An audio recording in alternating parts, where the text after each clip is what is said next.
apo vendosen mos pranimin e nisjes së procedurave për verifikimin dhe shpalljen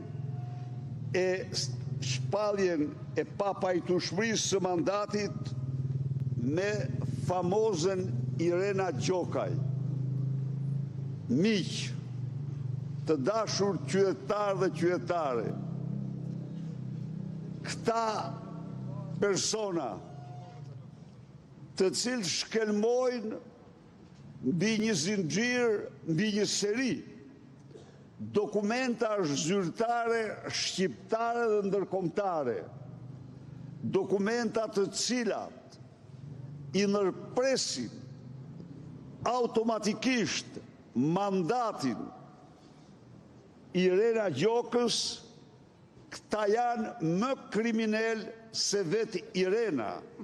Këta janë turpi njeriut, turpi nënpunësit, turpi zyrtarit. Këta janë sklever të këtij regjimi dhe të Edi Ramës. Sa për djeni, Irena me 5 mbiemra është një shoqe në shpirt me lindën e Surrelit.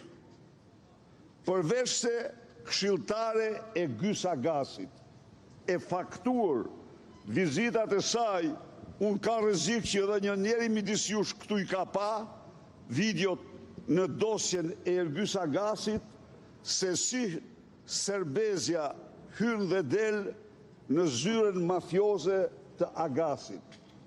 Por, të votosh, të shkelmosh të gjithë të dokumenta, do të thot të mos kesh as dhe minimumin e ndërgjegjes profesionale, ndërgjegjes ligjore, do të thot të mos jesh e vërtet as mos kesh ditet njerëzor, të poshtrosh veten duke mohur vullat apostolike, duke mohur formular zyrtar të këtij shteti, do të thot je bashkautor në këto krime.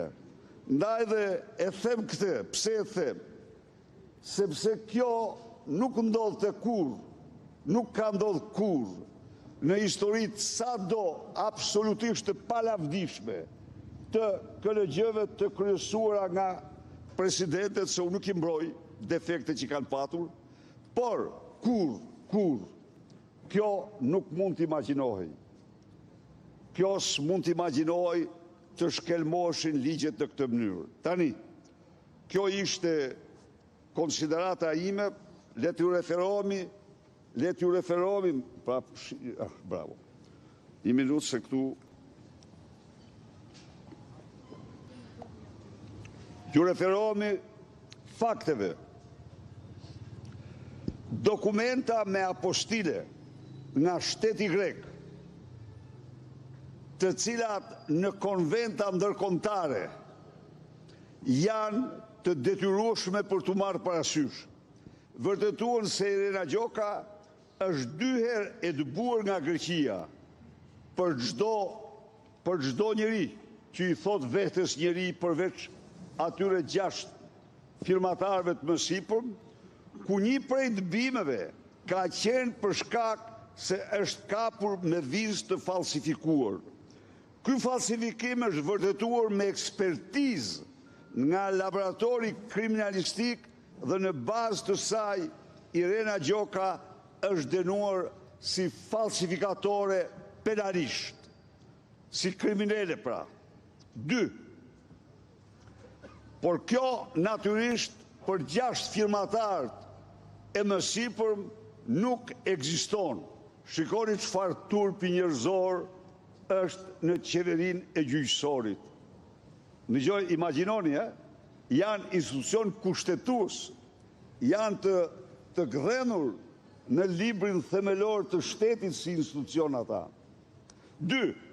Ajo ka ditur dëbimet pasi ka lëshuar prokur në mars të vitit 2003 për kundërshtimin e tyre në rrugë gjyqësore, administrative, për të cilin ka dhënë një vendim përfundimtar nga gjykata administrative e Janinës, ndonë se ka patur detyrim të deklaronte 2 dëbimet dhe vendimin penal, ajo me ndërgjegje ka fshehur ato dhe si një ilustrim ekzemplar recidivimi për juristët që studiojnë këto vepra penale dhe sjelljet kriminale, ka përsëritur falsifikim në formularëve në Shqipëri duke fshehur dëbimin dhe dënimin e saj. Kjo delinkuente të njëjtën gjë ka shkruar në letrën që i shkruan KLG-s, se nuk kam patur dieni në një kohë kur këta gjashtë, çfarë do të thuash, po duhet kursesh gjuhën më mirë, i kanë patur përpara dokumentin kur Irena me 5 mbiemra në prani të noterit ka autorizuar avokatin e saj në Greqi për trajtuar çështjet të cilat thot tani nuk di se kam qenë. Tani ajo do thosë se nuk di edhe pse kam shkuar në zyrën e Ergys Agasit. Ndëgjojeni sa të dalë në gjyq, ajo do thotë kam qenë, po s'di pse kam qenë. Ose pastaj do thotë nuk kam qenë fare. Këto janë vota. Këto fakte ne kemi dëgjuar her pas here në deklaratat. Një minutë, i kanë dëgjuar ti, cilat janë veprimet që do të ndërmerrni pas vendimit të KLG-s? Tani të lutem, unë po lexoj këto sepse unë nuk unë jam në raport me qytetarët. Unë jam në raport me qytetarë se janë qytetarë shqiptarë që përballojnë. Qofse si e pastaj është që ne të bëjmë pyetje, atëherë të mbaroj unë pastaj të bësh ti, unë nuk ndaloj ndonjëherë pyetjet, por të mbaroj unë se do të lexoj për qytetarët se ç'përfaqëson kjo dhe këta të gjashtë, sepse tani nuk është vetëm kjo. Është me Dumanin, me Troplinin, nuk është vetëm, është me Agasin, nuk është vetëm, është me këta gjashtë dhe këta përbëjnë një rrezik për shqiptarët. Këta janë kriminal të cilë përbëjnë rrezik për këta shkelmojnë kushtetutën, shkelmojnë ligjen. Këta janë personat rrezikshëm. Prandaj të lutem, ki durim, unë e kuptoj që mund të kesh sentimente për ndonjërin prej tyre, po kjo s'do thotë që unë të mos i qartoj ato.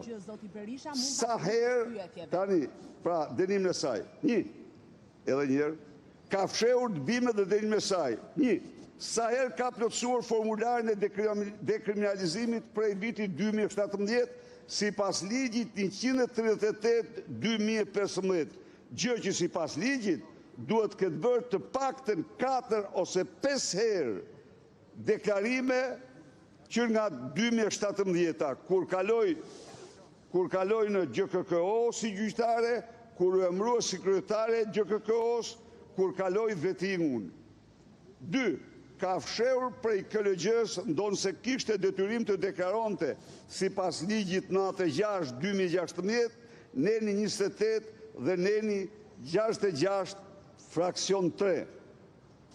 3. E ka fshehur prej organeve të drejtësisë speciale, ndonë se kishte detyrim të deklaronte sipas ligjit 96/2016. Ndëgjoni o qytetar se çfarë kriminalësh gjakftoft janë gjykatës të cilët japin vendime për njerëzit tuaj në sallën e gjyqit. 4. E ka fshehur gjatë procesit të vettingut të gjitha këto krime, ose kjo, ose antarët e KPK-s që kanë vetuar Irena Gjokën janë bashkëpunëtor të saj në krim. Dosja e saj është zhdukur nga faqja e internetit, por ne e kemi atë të plot dhe do ta bëjmë analizën dhe transparencën e saj për publikun dhe në emër të publikut. 3. Ajo ka deklaruar se nuk dinte vendimin penal. Kjo është gënjeshtër, por kam një pyetje për ju dhe gjithë strukturat e drejtësisë. Për cilin magjistrat të vetuar, për cilin këshilltar të këshillave bashkiake, kryebashkiak apo deputet është marrë parasysh pretendimi për padjeni. Kur? Sepse përndryshe, me padjeni, asnjë krim nuk zbulohet. Standardi nuk mund të jetë i ndryshëm për Irenën, që përdoret si armë kundër opozitës dhe për të gjitha ata që janë dënuar për të njëjtin shkak. Gjykata e lartë ka konsoliduar jurisprudencën për këtë çështje dhe pretendimi për padjeni nuk i është marrë parasysh askujt në dhjetra vendime të marra nga kjo gjykatë. Dhe gjykata ka patur të drejtë. Nuk mund të thot kush se nuk kam ditur që kam kryer krimin. 4. Për më tepër, sjellja e Irena Gjokës ka treguar veprimet e saj aktive për të fshehur vendimin penal dhe dëbimet e saj. Ligji 96/2016 në 66 fraksion 3 thot se ajo duhet njoftonte KLG-n sapo të vinte ndjeni të vijë ndjeni të dyshimit për një fakt të tillë. Në mars të vitit 24, gazeta greke Tanea dha lajmin për ekspulsit e Irenës dhe po kështu në 4 dhe 5 maj 2024 gazeta Prototema njoftoi vendimin e saj penal. Në 5 maj unë publikova vendimin me apostile këtu para jush. Ja u tregova, ju kujtohet, e mani mend. Vendimin çfarë bëri zonja në vend që të kërkonte që KLG-ja të hetonte faktin, siç e kërkon ligji, nxori Tezakun si vetja saj. Tezaku i saj ishte kryetari i KLP-s, një far Alfred Balla, me deklarata publike në mbrojtje të Tezakës. Nxori KLG-n e Llagamit, e kuptoni vetë, dhe tani të Rusit, në mbrojtje të saj dhe jo vetëm që nuk u dorhoq ose u pezullua si që kërkon ligji, por dhe me datën 5 maj 2025, pra një vit më pas, kur Sali Berisha tregoi vendim në gjykatës Janins me vula apostile, ajo doli publikisht mashtroi para shqiptarëve si ordinere, duke thënë se nuk kam qenë kurrë e dënuar.